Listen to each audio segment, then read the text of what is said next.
Hi, I'm Dr. Stephen Davidson, the Sexual Integrity Coach. Welcome to another episode of Adult Sex Education.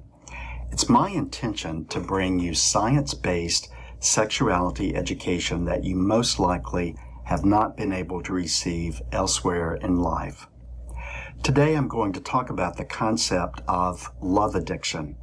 The past two episodes have explored sex addiction concepts, and love addiction is frequently lumped in with sex addiction theory. Before I do that, let me thank those of you who have subscribed to this channel. When you subscribe, it helps me reach more people with this free education resource. If you have not subscribed, please do so. Also, I would love for subscribers to reach out with questions about other topics you would like for me to cover as it relates to sexuality and relationship. So, what is love addiction? Addicted to Love has been the title of both a song and a movie. There are therapists who claim specialization in treating love addiction, and there are addiction treatment centers who list love addiction as one of the disorders they also specialize in treating.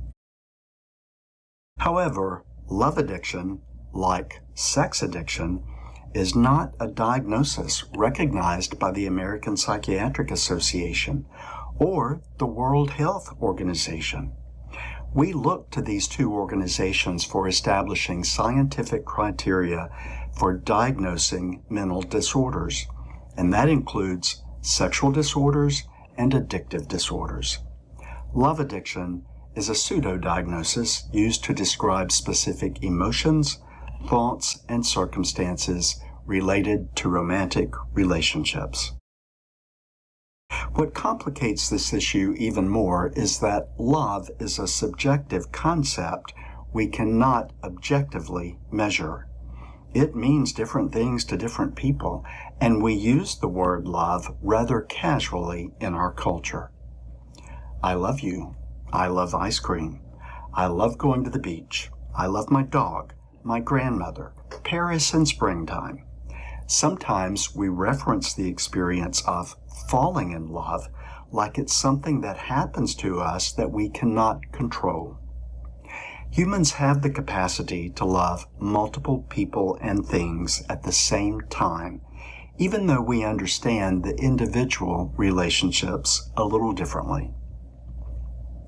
I've been a therapist for over 30 years, and I've never diagnosed anyone with love addiction. First off, because it isn't a real diagnosis, and secondly, because I understand these concepts and dynamics through other psychological language. Looking at these symptoms through the lens of anxiety or trauma makes more sense. Additionally, individuals with borderline personality disorder have disturbed attachments in relationships. They may overattach very quickly and experience extreme distress if the other person does not reciprocate. When they lose control of regulating their emotions, this experienced loss of control can be misunderstood as addiction. So what some call love addiction is often understood psychologically with more complexity than addiction theory offers. The word addiction is used rather casually in our culture when we are referencing something that has happened more than once and when we feel like we have not mastered control over it. For those who identify as love addicts, here are a few of the challenges in relationships they use as criteria for making this diagnosis. They have an anxious attachment style that causes them to feel insecure in a relationship if they're not receiving constant reinforcement from a partner that they are loved. Unfortunately, this excessive neediness often drives others away, again leaving them feeling abandoned and reinforcing their fear of being left alone. They tend to repeat the same cycle in the next relationship as well, anxiously searching for someone who will not leave them. They can be codependent in relationships, staying in relationships where they are being emotionally, physically, verbally, and perhaps even sexually abused. They stay in these abusive relationships because being alone feels scarier to them. They have little confidence in their ability to function independently, or they believe being single equates to being unlovable. Sadly, for some individuals, abuse can be interpreted as the force that bonds them together in love. In the initial phase of a relationship, often referred to as limerence, it is a time when we might be infatuated with the other person. We think about them a lot. We worry about them when we are apart. We wonder what they are doing and if they are thinking about us. We want to feel physically connected with them through sex or touch. Sexologists believe that this is an important phase in the bonding process, as it is where we make the choice to be with another person for the long term. After about a year to a year and a half, we generally settle into the relationship and feel more secure, less infatuated, and less obsessed.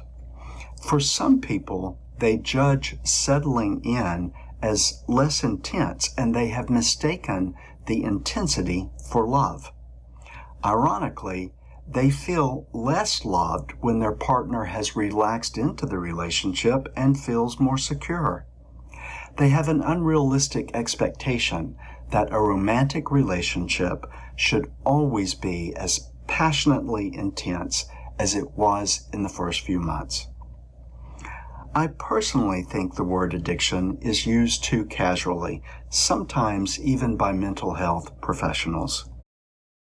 There are individuals with true substance use disorders who have struggled to get sober and stay sober, and I worry that we undermine the seriousness of real addictive disorders when we use the term casually to reference anything that has been problematic in our life. We can have bad habits, make bad decisions, and get stuck in behavioral patterns that don't serve us. Does that equate to being an addict? I also think in this time in history when we are observing the Ukrainian war and the war in Israel, and while we see so much civil unrest right here in the U.S., suggesting that love can be a disorder sends the wrong message. Interestingly, you don't hear anyone talking about hate addiction. Some people cling to their racism, sexism, homophobia, and religiosity like they are addicted to it, but strangely, there are no treatment centers or recovery groups for these people. Culture and social norms influence what we pathologize, demonize, and criminalize, even when there is no science to substantiate it. Ultimately, every individual should have the right to get help in life in the way that is most effective for them. If understanding yourself as a love addict helps you make changes to improve the quality of your life and your relationships, then more power to you. Love addiction, though not a true diagnosis, is a concept that many people relate to. The 12-step meetings can provide you with support and tools to help you address the thoughts, feelings, and behaviors that have become disruptive in your life. When we're in distress in our lives, debating science doesn't help us. We just want relief, and we want someone to show us any path out of hell. However, I also believe an accurate diagnosis is important to ultimately address the underlying issues that fuel our emotional struggles individually and in our relationships. Use this information to make the choice that is right for you, because you are the only person who will ever be living your life. I'm Dr. Stephen Davidson, the Sexual Integrity Coach. If you have found this information helpful, please click the like button and definitely subscribe if you have not already. Please pick up a copy of my books, Sexual Integrity Finding the Courage to Be Yourself, as well as Peaceful Mind, Peaceful Life, the Guidebook to Happiness. You will find links to them on my website at sexualintegritycoach.com.